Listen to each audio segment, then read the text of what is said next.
Au TEP à tous, bienvenue sur la chaîne des panafricanistes par essence, par conviction et par excellence. Celle des citoyens qui émitent par nécessité et obligation de combat. Nous sommes une chaîne qui n'est guidée que par nos ancêtres et rien que par les ancêtres qui appartiennent à l'égrégore du monde noir. Par conséquent, nous ne croyons en aucun Dieu venu de l'étranger. Toutefois, cette vidéo n'est aucunement destinée à inciter à la haine ou à la violence. Car nous menons un combat qui est d'abord et avant tout spirituel, intellectuel et démocratique.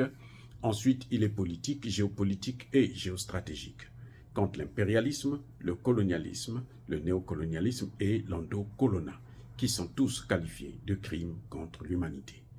Nous menons ce combat sur la base du principe fondamental que nous avons hérité de nos ancêtres kémites, qui est celui de la Mahat, c'est-à-dire solidarité, vérité et justice. Vous êtes donc en droit de connaître la vérité et nous avons l'obligation de vous dire la vérité, rien que la vérité, afin que justice soit rendue au continent africain. Et ça, c'est notre modeste contribution dans cette noble lutte en faveur de la souveraineté, la dignité, la solidarité et l'unité africaine. C'est exactement ça que nous appelons le panafricanisme.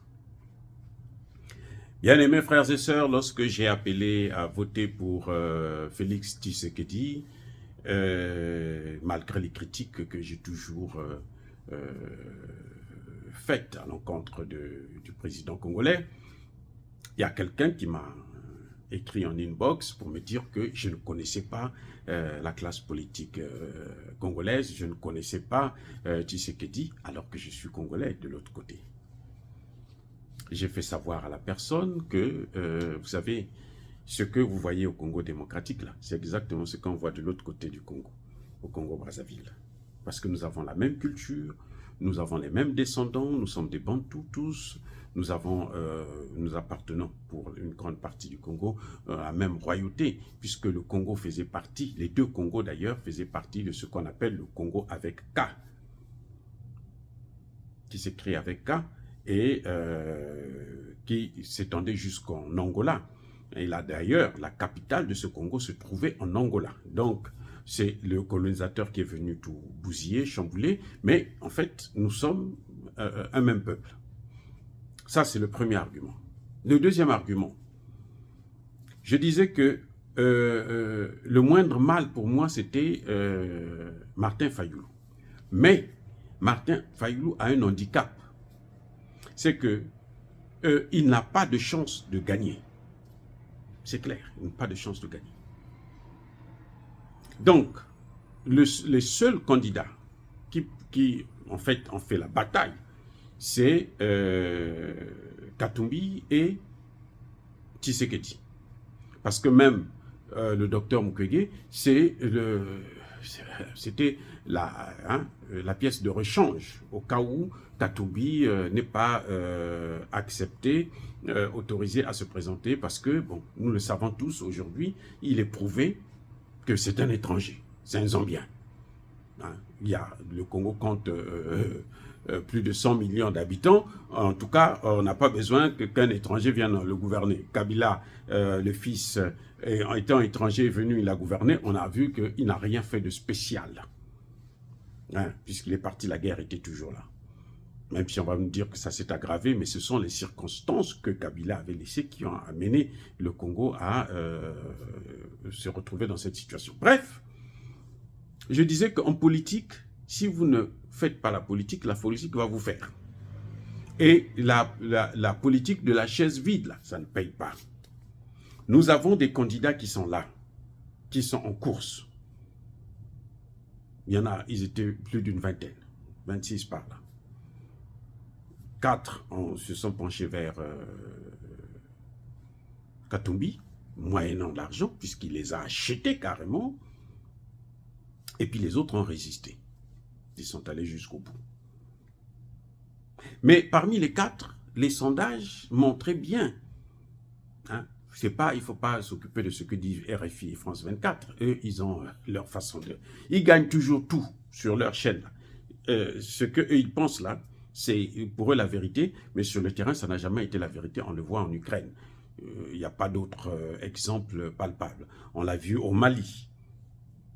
On l'a vu en Libye. Ils ont dit qu'il y aura la démocratie. Jusqu'à aujourd'hui, il n'y a même pas une seule élection là-bas. Bref, et il y a plusieurs gouvernements dans ce pays. Donc, nous avons ces candidats-là.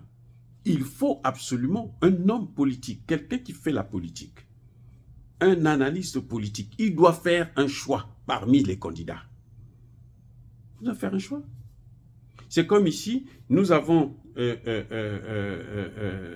deux partis principaux. Le parti démocrate et puis le parti des républicains. Vous êtes obligé de choisir un camp. Moi, j'ai choisi être républicain. Les démocrates, ça ne me dit rien. Donc, je vote pour le candidat républicain. Parmi les républicains dans les primaires, là, mon candidat, c'est Donald Trump.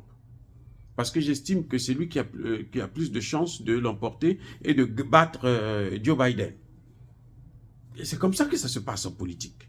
Maintenant, j'ai mes intérêts. Pourquoi je pense que Donald Trump est le meilleur? Vous voyez? Donc, voilà comment ça se passe.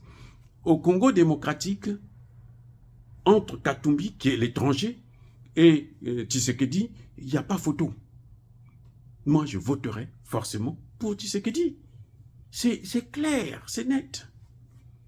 Et Katumbi, c'est à 100% le candidat des Occidentaux. Et il faut comprendre une chose. Il y a une chose que c'est le président Sékou Touré, notre père, là, qui nous avait déjà donné l'information. Il nous a dit, il a bien précisé, si vous voyez les Occidentaux là, soutenir quelqu'un, c'est qui n'est pas bon pour vous. Pour nos intérêts, c'est qui n'est pas bon. C'est comme si nous, on ne retient pas l'histoire. Il faut qu'on rentre dans l'histoire. Nos aînés là, leur expérience là, on doit se servir de ça. Si on ne se sert pas de ça, ce n'est pas la peine de faire la politique. Laissez les Occidentaux là continuer à nous martyriser, c'est tout. Mais si on veut faire la politique, on doit tenir compte de l'expérience de nos aînés. Donc, il disait que si vous voyez qu'il n'aime pas quelqu'un, c'est que cette personne, c'est la meilleure personne pour vous. Ils ont rendu la vie difficile à Sékou Touré. Et vous avez vu comment ils ont fait de Robert Mugabe. On nous a fait croire que Robert Mugabe, c'était un dictateur. Alors que Robert Mugabe se battait pour les intérêts des Zimbabwéens. Et même là, il est mort. Là. Ce qu'il avait fait là. Celui qui est là, n'a pas changé ça. Personne ne peut avoir le courage de prendre encore ces terres-là, remettre ça aux Anglais, aux descendants des Anglais. Non. Ça ne se fait pas. Bref, Tshisekedi a l'avantage d'être congolais. Maintenant, Tshisekedi, qu'est-ce qui s'est passé avec Tshisekedi? Il faut comprendre que Tshisekedi voulait le pouvoir. Les Occidentaux lui disent qu'il y a le pouvoir là. Voilà, il y a un contrat. C'est comme ils font partout. Hein. C'est comme ça qu'ils font. Vous voyez, avec Succès Masra, il a un contrat aussi qu'il doit signer. Il doit respecter ce contrat. Vous voyez, Sonko, s'ils arrivent à le placer, il aura son contrat lui aussi. Tshisekedi a eu son contrat. Maintenant, Tshisekedi ne respecte pas le contrat. Parce que le contrat, c'est lequel? Il faut donner aux Occidentaux l'Est du Congo. Il faut couper ça. Il faut donner ça aux Occidentaux via le Rwanda. Tshisekedi, quand il arrive là, il a accepté. Mais quand il arrive dans les faits, il dit non, moi je ne peux pas faire ça. Parce que si je fais ça, mais les Congolais vont me tuer. Et ce qui est vrai. Aucun Congolais n'osera couper le Congo et puis on le laisse tranquille. Non. Même Kabila qui est rwandais ne l'a pas fait. Parce qu'il savait que là c'est la dernière des choses qu'on peut tolérer. Donc maintenant Tshisekedi, pour que Tshisekedi puisse maintenant travailler pour nous, il a besoin de son mandat à lui. Celui qu'il avait là, les 5 ans qu'il a passé là, c'est le mandat des Occidentaux. Ce sont les Occidentaux qui lui ont donné ce mandat. Maintenant, il faudrait qu'on lui donne notre mandat. Comme ça, il sera redevable à nous Et il fera ce que nous, on doit lui demander de faire. Et en temps de guerre, il faut savoir une chose. En temps de guerre, il faut toujours éviter de vous battre entre vous. Sinon, vous allez perdre la guerre. Ce que je conseille à Tshisekedi, maintenant qu'il a le mandat des Congolais, parce que les sondages montrent qu'il est gagnant, maintenant qu'il a le mandat des Congolais, là, on ne veut plus voir les Français. Eh oui. Parce que s'il continue avec les Français, eh bien, on va continuer dans cette même lancée. Regardez le conseil que les Français lui ont donné. Le premier conseil, c'est de militariser la sous-région. C'est le, comment ils appellent ça là, l'état d'urgence. C'est un échec total, complet. Ça, c'est l'idée de la France. C'est comme ça qu'ils gouvernent. Ils ont échoué. Amener leurs soldats, les mercenaires français. Échec encore. Idée de la France. Déjà, la France n'a pas d'argent. La France n'a pas d'armes. Qu'est-ce que la France va vous amener? Les clercs? La France, dans le domaine d'information, elle n'est pas mieux que la Russie. Soyons sérieux. La Russie les a battus tous, là. Tous, jusqu'aux États-Unis. Parce que la Russie a le meilleur système d'information actuellement au monde. Les armes, c'est qui coûte moins cher, facilement à manier, et ceux qui sont honnêtes. Parce que ceux qui ont mis le Congo sous embargo, vous savez, c'est qui? Ce n'est pas les Russes, ce sont les mêmes Occidentaux. Les Américains, les Français, ce sont eux qui ont mis le Congo sous embargo. Un embargo illégal puisque ce n'est pas passé par le Conseil de sécurité de l'ONU. Et vous voyez que le peu de performance, de réussite, de succès que le Congo obtient face au Rwanda, c'est avec des armes soviétiques. C'est que l'autre Katumbi disait que non, c'est des armes de 1800, comme si en 1800, on lui avait dit que les Sukhoi existaient. Vous voyez comment il est bête aussi. Tellement ridicule. Vous voyez, donc, moi, je pense que pour l'unité du Congo, j'ai pensé en tout cas, pour l'unité du Congo, c'était mieux que Tshisekedi et son mandat. Et que ce mandat soit maintenant un mandat congolais. Ce n'est plus un mandat que les Occidentaux lui ont donné à travers ce qu'ils ont appelé eux-mêmes le contrat à l'africaine. Vous voyez, le compromis à l'africaine, là, c'est fini. Maintenant, c'est le mandat des Congolais. Et il n'a plus de raison pour échapper. L'autre, il avait des contraintes vis-à-vis de l'Occident. Cette fois-ci, il a le mandat des Congolais, il a des contraintes vis-à-vis des Congolais. Et c'est en fonction de ça qu'on va le juger. Après ça, on va le juger.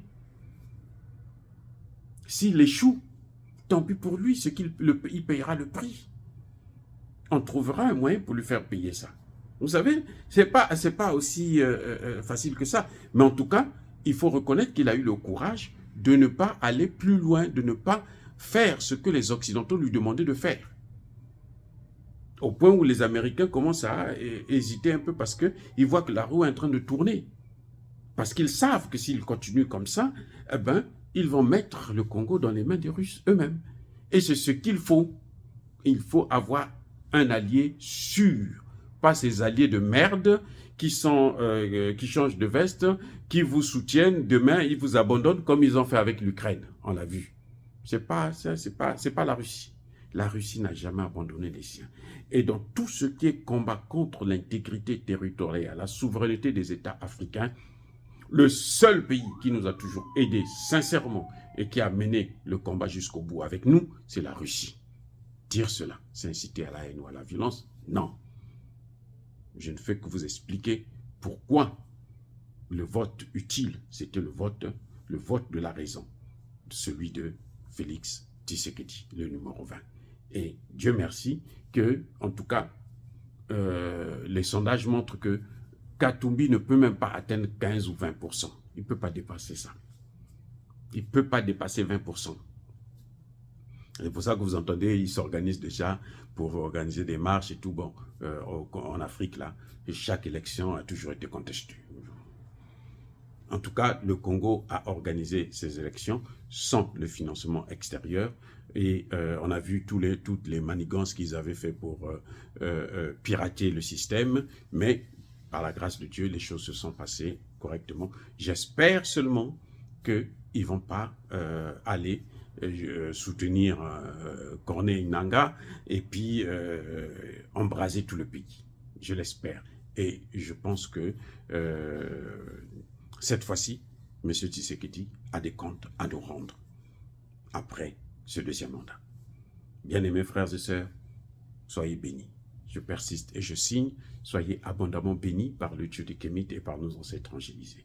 Mais que tous ceux qui persécutent le continent africain le pillent et le déstabilisent, qu'ils soient noirs, blancs, chinois, juifs, arabes, quoi qu'il en soit, indiens, qu'ils soient maudits, punis, foudroyés, neutralisés, effacés, écrasés par ce Dieu des Kémites et par nos ancêtres angélisés. Vive l'Afrique éternelle, j'ai dit et j'assume.